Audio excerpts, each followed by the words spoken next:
Paldies kaimiņam. Viņš mūs nopludināja.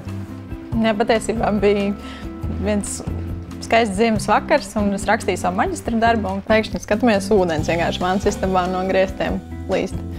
Uzgājām augšā pie kaimiņiem, tur neviena nav. Nu neko, atslēdzām ūdensvadu, gaidījām, ko darīt tālāk. Bija mums nelieli uzkrājumi, bet sapratām, ka priekš normāla remonta nepieciešami vēl pāris tūkstoši. Un sākām skatīties, kur varētu dabūt, un atradām, ka šajā pašā mūsu bankā. Nu jā, tad internetā bankā aizpildījām pieteikumu. Pāris dienu laikā saņēmām apstiprinošu atbildi un varējām ķerties klāt remontam. Šajā gadījumā nebija nepieciešams ne ķīla, ne galvojums, jo mums ir algas konts bankā. Un tagad palikušos pāris maksājumu, un līdz ar to tūlīt būs kredīts atmaksāts. Jā, un tagad varam priecāties par svaigu remontu un aicināt draugus biežāk ciemos.